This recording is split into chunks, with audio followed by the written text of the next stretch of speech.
Assalamualaikum viewers. Today we are going to start the Express Tribune opinion, namely elections could contribute to course correction. Election जो है वो contribute करेंगे, correction की तरफ लेकर जाएंगे। ठीक है, अब आपको पता ही है पॉलिटिकल इंस्टेबिलिटी कितनी जो है पाकिस्तान के अंदर बेसिकली। और सिर्फ इलेक्शन ही है जो कंट्रीब्यूट कर सकते हैं, करेक्शन की तरफ लेकर जा सकते हैं। तो हम इसको स्टार्ट करने से पहले इसके कुछ डिफिकल्ट वर्ड्स हैं वो देख लेते हैं। जी, तो हमारे पास सबसे पहला वर्ड आता है ऑपिड। ठीक है, ऑपिड जो वर्ड सबसे पहले यहाँ पर आर्टिकल में यूज हुआ हुआ होगा, ये बेसिकली ओपिनियंस को कहते हैं, आर्टिकल्स को कहते हैं। ठीक है, जो राइटर्स लिखते हैं और न्यूज़पेपर में पब्लिश होते हैं। अनार्की कहते हैं क्योस को। ठीक है, तबाही को, एक डिसऑर्डर, एक बेतरतीबी सी फैली हुई होना। ठीक है, उसको अनार्किक सिचुएशन कहते हैं। आगे नेक्स्ट आपके पास है डीप इल्यूजनमेंट। डीप इल्यूजनमेंट ऐसा होता है जिसमें आपका यकीन उठ जाता है स्टेट से, वहां की अथॉरिटीज पे से। ठीक है, लॉस ऑफ फेथ जो हो जाता है उसको हम डीप इल्यूजनमेंट कहते हैं।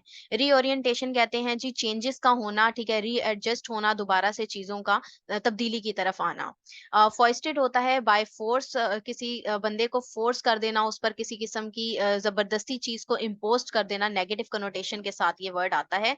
आगे आपके पास आता है इंट्रोस्पेक्शन। ठीक है, इंट्रोस्पेक्शन कहते हैं act of examining one's own thought, यानी अपनी ही थॉट्स को आप डीपली देखें तो उसको हम इंट्रोस्पेक्शन कहते हैं। आगे आपके पास आता है सेंटर्ड अराउंड। ठीक है, सेंटर्ड अराउंड यानी कि बेसिकली फोकस करना, एक बेसिक सेंट्रल पॉइंट की तरफ या ग्रुप की तरफ आप फोकस करके रखें। कॉम्प्रिहेंसिवनेस पहले भी हम देख चुके हैं। कॉम्प्रिहेंसिव बेसिकली जो तमाम एस्पेक्ट्स को कवर करता है उसे कहते हैं, जिसमें एक जामियापन, कंप्लीटनेस जो है वो मौजूद होती है। फ्रेजिनियस कहते हैं हम बेसिकली एक वाइड वैरायटी को। ठीक है, जिसमें अनरिलेटेड और मिक्स्ड एलिमेंट शामिल हों। ठीक है, उसके अलावा हमारे पास आता है मेडिएटरी। मेडिएटरी हम कहते हैं सालिसी को। ठीक है, दो पार्टीज के दरमियान में जो सुलह सफाई करवाता है वो मेडिएटर होता है। ठीक है, उसी उसी को हम मेडिएटरी के तौर पर यहाँ पर भी ले रहे हैं। कोबल टुगेदर, कोबल का मतलब होता है असेंबल करना, इकट्ठा करना किसी चीज को। ठीक है, आगे नेक्स्ट आपके पास वर्ड आता है फाइडेलिटी। फाइडेलिटी बेसिकली फाइड का मतलब ही फेथ होता है, ईमान होता है। ठीक है, फाइडेलिटी फेथफुलनेस या लॉयलिटी को कह रहे हैं यहाँ पर। ठीक है, वफादारी को। पोल्ट्री आता है, पोल्ट्री यानी मीगर सा, इनसिग्निफिकेंट सा, यानी बहुत छोटा सा, जो जो कि इनएडुकेट है, बहुत ही नाकाफी अमाउंट में होना। ठीक है, पैराडॉक्स आ जाता है। पैराडॉक्स एक ऐसी स्टेटमेंट होती है, ठीक है, जिसमें सिचुएशन जो है वो कंट्राडिक्टरी नजर आ रही होती है, लेकिन उसमें एक हिडन ट्रुथ और एक अनएक्सपेक्टेड सा ट्रुथ जो है वो छुपा हुआ भी होता है। एक्सपीडियंसी होती है आगे। एक्सपीडियंसी जो है वो ऐसा है कि आपको जो है वो शॉर्ट टर्म तो आपको उसमें फायदा नजर आ रहा है, लेकिन आपने लॉन्ग टर्म उसके कॉन्सिक्वेंसेस नहीं देखे कि क्या नताइज निकलेंगे उसके। आगे आपके पास आता है एस्ट्यूट। ठीक है, एस्ट्यूट क्या होता है? एक एबिलिटी होती है कि क्विक जो जजमेंट करना या क्विक डिसीजंस ले लेना। ट्रेजेक्टरी बेसिकली कहते हैं रफ्तार को। ठीक है, ऐसी रफ्तार जो कि डेवलपमेंट की तरफ, प्रोग्रेस की तरफ आपकी रफ्तार कैसी है उसके लिए इस्तेमाल होता है। नेक्स्ट आपके पास है वेस्टेड इंटरेस्ट। वेस्टेड इंटरेस्ट किसी इंसान के, किसी ग्रुप के, किसी स्टेट के पर्सनल इंटरेस्ट होते हैं। उसके अलावा आता है डायलॉग। डायलॉग आपको पता ही है, दो पार्टीज के दरमियान जो आपस में एग्रीमेंट होती है, अंडरस्टैंडिंग होती है, बातचीत होती है, उसको हम डायलॉग कहते हैं। कन्फ्लिक्चुअल कहते हैं। कन्फ्लिक्चुअल है जो डिसएग्रीमेंट होना, किसी चीज पर मुत्तफिक ना होना। ठीक है, तजाद जिसको हम कहेंगे। सिविलाइज्ड होते हैं जी। सिविलाइज मतलब तहजीब याफ्ता, एक अच्छे मैनर का जो है वो दिखाना कि हम, हमारे पास अच्छे मैनर्स हैं। ठीक है, उसको कंसीडर करना। ठीक है जी, ये थे इसके डिफिकल्ट वर्ड्स, वो हमने देख लिए हैं। अब हम इसको स्टार्ट करते हैं कि किस तरह से इलेक्शन जो है वो कंट्रीब्यूट करेंगे, करेक्टिव मेजर्स की तरफ लेकर जाएंगे मुल्क को। तो यहाँ पर स्टार्ट कर लेते हैं। No reason why elections can not be fair if held by incumbent government if ECP exert itself. यहाँ पे कह रहे हैं कि कोई रीजन ही नहीं है कि इलेक्शन जो है वो फेयर नहीं हो सकते, क्योंकि जो इनकम्बेंट गवर्नमेंट है या फिर ईसीपी है, इलेक्शन कमीशन ऑफ पाकिस्तान है, उन्होंने खुद ही इसको एजर्ट किया है, कहा है कि इलेक्शन को हेल्ड करवाने जा रहे हैं। Quite frequently, Jinnah's vision and rationale for the creation of Pakistan becomes a subject of discussion in op and think tanks. ठीक है, quite frequently अगर देखें तो जिन्ना का विजन देखें, rationality देखें, लॉजिक के जरिए देखें, तो क्रिएशन ऑफ पाकिस्तान जो है वो बना हुआ एक सब्जेक्ट ऑफ डिस्कशन बना हुआ है। ठीक है, ओपिनियंस में डिफरेंट थिंक टैंक्स इसके हवाले से बात करते हैं। द एंजाइटी, जो परेशानी है, that the country is drifting into anarchy, कि पाकिस्तान यानी जो कंट्री है हमारा वो अनार्की की तरफ, क्योस की तरफ, बेतरतीबी की तरफ जा रहा है। And internal conflict is also reflected frequently is coordinated and well researched papers. ठीक है, और जो इंटरनल कॉन्फ्लिक्ट्स हैं उसकी तरफ भी मुल्क जो है वो धकेला जा रहा है। ठीक है, और ये चीजें रिफ्लेक्ट करती हैं, वेल कोऑर्डिनेटेड हैं और वेल रिसर्च पेपर्स ने इस चीज को दिखाया है। considering how much the country has strayed from its original concept from what our forefathers has visualized, the concern is understandable. अगर कंसीडर करें कि कंट्री किस तरह से जो है वो स्ट्रेट कर रहा है, अपने ओरिजिनल कॉन्सेप्ट से पीछे हट गया है, जैसे कि हमारे फोर फादर्स ने, हमारे आबाओ अजदाद ने जो देखा था, विजुअलाइज किया था इसको, वैसा ये नहीं रहा, तो ये कंसर्न जो है वो अंडरस्टैंडेबल है, इसको ये समझा जा सकता है। In the prevailing anarchic condition, जो प्रिवेलिंग होता है गालिब आना, ठीक है, अभी इस वक्त जो गालिब आई हुई अनार्किक सिचुएशन है, जो कियास तबाही छाई हुई है, with economy in a free fall, और इकोनॉमी भी हमारी गिरती जा रही है, and politics in a world the deep disillusionment is not surprising, और पॉलिटिक्स के अंदर भी आपको एक वर्ल्ड नजर आ रहा है, एक डीप डिसइल्यूनमेंट नजर आ रही है, जिसमें फेथ नहीं है, यानी अथॉरिटीज पर से लोगों का फेथ भी उठ चुका है, तो ये सरप्राइजिंग जो है वो नहीं है, हैरान कुन नहीं है। What is, however, highly disturbing is that despite these urgings, the indifference of the government and majority of the leadership towards the national drift continues. इसमें ये इसलिए है क्योंकि बेसिकली हम डिस्टर्बिंग इसमें सबसे ज्यादा यही है कि देख सकते हैं कि इनडिफरेंसेस नजर आते हैं हमें, रवैये भी नजर आ रहे हैं गवर्नमेंट के भी, मेजोरिटी ऑफ लीडरशिप के भी, किस तरफ नेशनल ड्रिफ्ट जो है वो कंटिन्यू है, मुसलसल चलती आ रही है, इसमें जो तसलसल है वो कायम है। There are also no indications, अब यहाँ पर किसी किस्म की कोई इंडिकेशंस भी नहीं है that there will be any reorientation and change of direction by the power holders any time soon, के किसी भी वक्त जल्द ही इन पावर जो ये जो रीओरिएंटेशन है इसमें कोई चेंजेस आएंगी, कोई रीशेप हो जाएगी ये चीज, ऐसी भी कोई इंडिकेशन हमें नजर नहीं आ रही।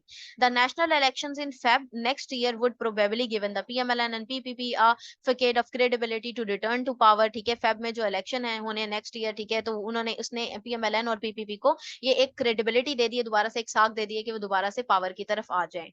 This may not be something new in the context of our past history of sham elections, ठीक है, अब ये कोई नया नहीं है, कोई नई नई चीज नहीं है, हमारी पास्ट हिस्ट्री के कॉन्टेक्स्ट में अगर देखें जो शैम इलेक्शंस होते आए हैं, ठीक है, शैम यहाँ पे जाली की सेंस में यूज हो रहा है, ठीक है, जो होते आए हैं foisted democratic governments with pre determined outcomes, यानी कि वही डेमोक्रेटिक गवर्नमेंट्स जिनको बाय फोर्स लेकर आया जाता है, और जो प्री डिटरमिन्ड आउटकम्स उसके निकलते हैं, पहले से तयशुदा जो नताइज हैं वो निकल के सामने आते हैं। But have these manipulations served us well in any way in the past? लेकिन क्या ये क्वेश्चन यहाँ पे राइटर करें कि क्या इन मैनिपुलेशंस ने पास्ट में भी हमें किसी किस्म का कोई फायदा पहुंचाया था, and why would it be any better this time, तो क्या क्यों इस टाइम भी ये बेहतर होंगे। This needs serious introspection, introspection होता है सोच में जाकर अपनी थिंकिंग को एवेल्युएट करना, गहरी सोच सोचना, ठीक है, तो यहाँ पर इंट्रोस्पेक्शन की जरूरत है, and correction by the leaders at the national and institutional level, और करेक्शन की भी जरूरत है लीडर्स की तरफ से नेशनल और इंटरनेशनल लेवल पर।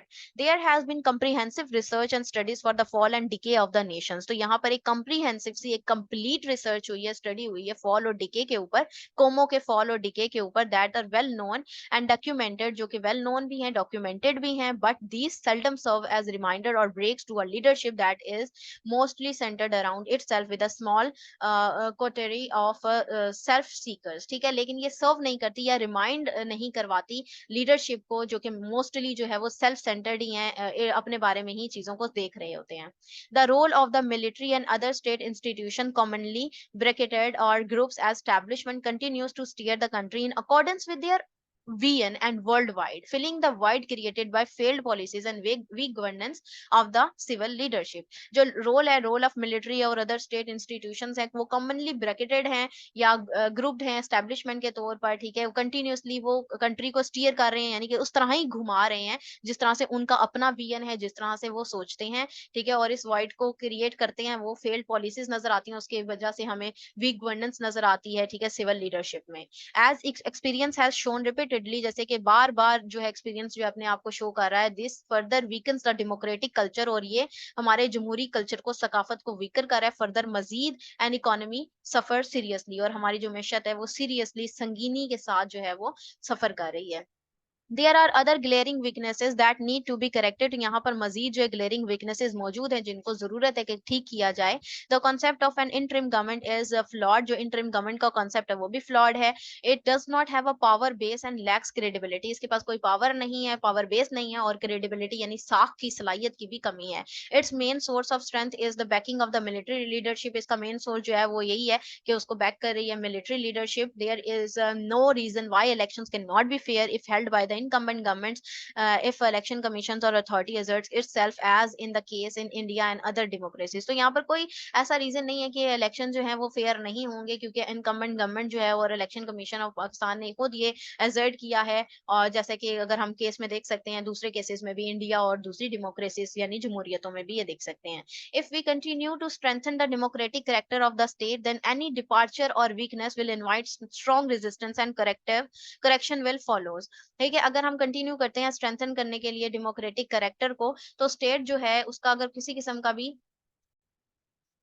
कोई डिपार्चर होता है या फिर वीकनेसेस नजर आती हैं, तो वो इनवाइट करेंगी। वीकनेसेस हुआ या इस तरह से डिपार्चर हुआ तो वो इनवाइट करेंगी, स्ट्रॉन्ग किस्म की रेजिस्टेंस को मजम्मत देखने को मिलेगी और करेक्शन जो है उसको फॉलो करेंगी।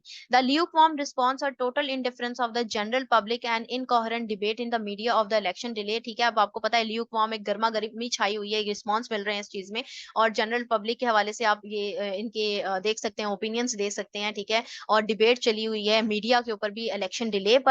इवन अनसर्टेनिटी अनटिल रिसेंटली, और अभी भी गैर यकीनी जो है वो छाई हुई है। रिफ्लेक्ट देयर डिसइल्यूजनमेंट, और अभी ये चीज क्या जाहिर करती है, उनकी डिसइल्यूजनमेंट को जाहिर करती है, यानी उनकी कोई लॉयलिटी उस तरह से नहीं है विद द पॉलिटिकल क्लास के साथ, and doubts regarding fidelity of the election process. और साथ ही साथ डाउट्स भी हैं, शक व शुबहात भी हैं।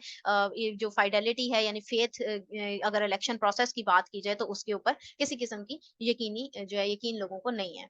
The other challenge is to find solutions to the extreme distrust and barriers between the political parties and integrating divergent views and policies, including those of the establishment, by developing consensus in parliament। ठीक है, other challenge हम अगर find करें उसका solution, तो ये extreme किस्म का डिस्ट्रस्ट है, बैरियर्स हैं, रुकावटें हैं पॉलिटिकल पार्टीज के दरमियान, इंटीग्रेटिंग डाइवर्जेंट व्यूज हैं, डाइवर्जेंट यानी एक दूसरे से बिल्कुल इख्तलाफ रखने वाले व्यूज हैं। ठीक है, इनके पीछे हटते हुए व्यूज हैं, और पॉलिसीज हैं जिनके अंदर जो है वो स्टैब्लिशमेंट और शामिल भी हैं। ठीक है, इंक्लूडिंग उन्होंने बताया यहाँ पर, जिनमें डेवलपिंग कॉन्सेंसस इन पार्लियामेंट। ठीक है, यानी कि अगर हम कॉन्सेंसस कहते हैं बेसिकली इत्तेफाक राय को, अगर वो देखें पार्लियामेंट के अंदर।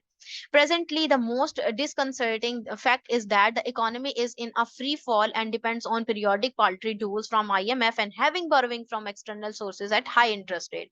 Presently, अगर हम देखें तो हमें जो है ये फैक्ट नजर आता है कि इकोनॉमी हमारी नीचे की तरफ जा रही है, डिपेंड कर रहे हैं हम IMF के कर्जों के ऊपर। ठीक है, हैवी बोरोविंग कर रहे हैं, उधार ले रहे हैं एक्सटर्नल सोर्सेज से, और हमारे हाई इंटरेस्ट रेट पर हम उनसे कर्जे ले रहे हैं।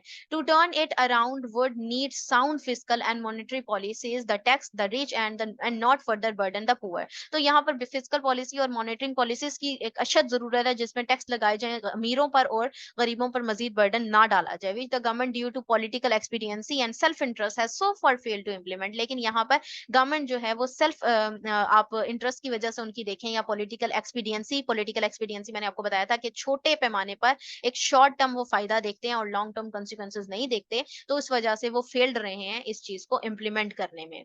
The paradox about Pakistan problem is that the rulers know. तो पैराडॉक्स क्या है पाकिस्तान की प्रॉब्लम्स के बारे में, कि रूलर जो है वो जानते हैं व्हाट इज राइट कोर्स और पॉलिसी टू अडॉप्ट, के राइट कोर्स क्या है या पॉलिसी राइट क्या है अडॉप्ट करने के लिए, लेकिन डेलिबरेटली जानते बूझते they choose that which has a personal angle, लेकिन वो वही चूज करते हैं जो उनका पर्सनल एंगल होता है, to it even if it is to the determinant of the state, क्योंकि वो इसको जो है वो लेते हैं डिटर्मिनेंट ऑफ द स्टेट के तौर पर। In the light of the present challenges that the nation is facing, maximum participation of the people in the national and provincial election is critical। अगर हम प्रेजेंट चैलेंजेस की light में देखें तो nation जो है वो मैक्सिमम पार्टिसिपेशन जो है वो फेस कर रही है, लोगों की नजर आ रही है हमें नेशनल और प्रोविंशियल इलेक्शंस में, वो क्रिटिकल है। इन दिस एंडियोवर, इस जुस्तजू में, एंडियोवर मतलब कोशिश के अंदर ही कहते हैं, apart from the party leadership, इस पार्टी लीडरशिप से हटकर अगर हम बात करें तो media and civil society should play its role. तो मीडिया और सिविल सोसाइटी को भी अपना रोल प्ले करना चाहिए। Will it be an inflated expectations that parties feel a significant number of young promising candidates in the coming election. तो यहाँ पर ये होता है कि बढ़ती हुई अगर एक्सपेक्टेशंस हम यहाँ पर देख रहे हैं, ठीक है, तो यंग प्रोमिसिंग कैंडिडेट्स को लेकर आना चाहिए कमिंग इलेक्शंस में, टू ब्रिंग चेंज लेकर आने के लिए, एंड इंजेक्ट फ्रेश आइडियाज, और फ्रेश आइडियाज इंजेक्ट करवाने के लिए, दैट आर कंपैटिबल कहते हैं हम आहंगी को, जो कि हम आहंग हो with the rapid technological and scientific advancement. ये जो तेजी के साथ टेक्नोलॉजी और साइंटिफिक एडवांसमेंट हो रही है उसके साथ हम आहंगी जो है वो नए फ्रेश आइडियाज ही कर सकते हैं, इसलिए उनको जो है वो लेकर आना चाहिए इलेक्शंस के अंदर।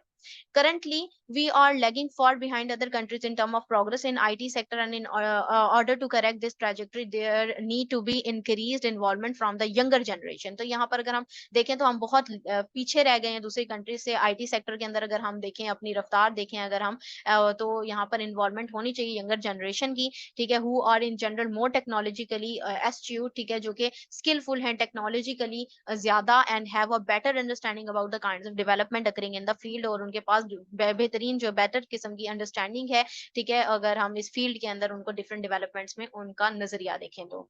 This correction is also necessary as they constitute a very high percentage and important segment of our population, क्योंकि ये करेक्शन जरूरी है क्योंकि वो कंस्टिट्यूट कर रहे हैं बहुत हाई परसेंटेज और important segment of our population है वो। According to the survey by Pakistan Board of Statistics in 2020 to 2021, अगर पाकिस्तान की बोर्ड ऑफ स्टैटिस्टिक्स से 2020 से 2021 के दरमियान सर्वे में देखें तो male and female youth comprise 13.1% and 13.2% respectively of the total population in the country. तो मेल एंड फीमेल 31.1 और 31.2% रिस्पेक्टिवली जो है वो टोटल पॉपुलेशन का बना रहे हैं। Their combined absolute number is 58.7 million. इनकी कंबाइंड एब्सोल्यूट नंबर कितना है? 58.7 मिलियन बनता है। Women, an important and central segment of the society, also remains disadvantaged in Pakistan. Women जो important और central segment है society का वो भी जो है फायदा नहीं उनको मिल रहा, ठीक है, नुकसान ही हो रहा है पाकिस्तान में। Their representation in the parliament is far less than what it should be in proportion to their population. यानी पाकिस्तान के अंदर रिप्रेजेंटेशन जो पार्लियामेंट में उनकी होनी चाहिए वो भी जो है वो उनकी प्रोपोर्शन की पॉपुलेशन की प्रोपोर्शन के हिसाब से होनी चाहिए, वो नहीं है। That needs to be corrected in the next election, जिसको जरूरत है कि नेक्स्ट इलेक्शन में बेहतर किया जाए। Statistical data clearly shows how our women are lagging behind in health and education as compared to other South Asian countries। और ये भी statistical जो डाटा है वो ये भी शो करता है कि वुमेन भी कितनी पीछे रह गई हैं एजुकेशन और हेल्थ के अंदर अगर हम दूसरे साउथ एशियन कंट्रीज से उनका कंपैरिजन करें।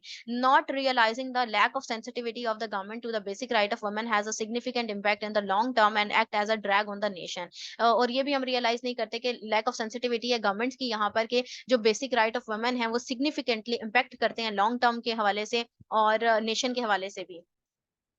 It, however, goes to the credit of our women that despite these drawbacks, many of them have earned global and regional fame in multiple and varied fields। लेकिन यहाँ पर फिर भी credit जो है हमारे खवातीन को जाता है जो कि ड्रॉबैक्स के बावजूद जो है वो ग्लोबल लेवल पर अर्न कर रही हैं और रीजनल फेम भी हासिल कर रही हैं मल्टीपल और वेराइड फील्ड्स में, बी इट आर्ट्स, चाहे वो आर्ट हो, थिएटर हो, साइंस हो, आईटी हो, ह्यूमन राइट एक्टिविस्ट हो, माउंटेनियरिंग हो, एटसेट्रा, ठीक है, वगैरह वगैरह। The sad aspects is that we know what our collective flaws and weaknesses are.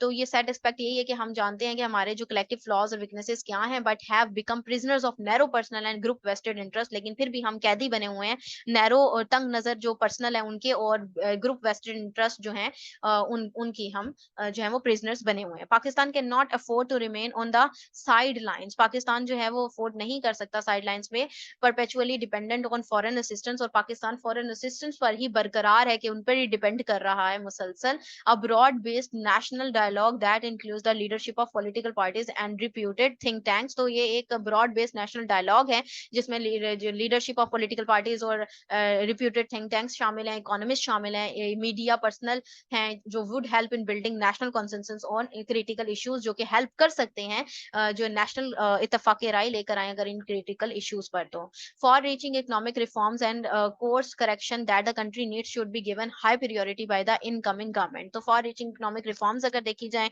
Corrections measures देखे जाए कंट्री में, तो जरूरत है, होना चाहिए ये कि हाई प्रायोरिटी दी जाए और इन चीजों के ऊपर डिस्कस किया जाए इनकमिंग गवर्नमेंट में।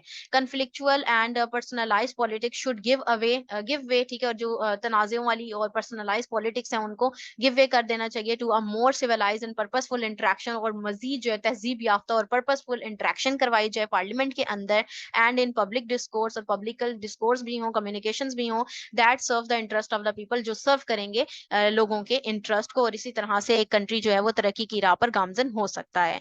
तो ये था इसका एनालिसिस। अगर आप लोगों को ये पसंद आया तो काइंडली इसको लाइक कीजिएगा, शेयर कीजिएगा। Thank you very much. Allah Hafiz.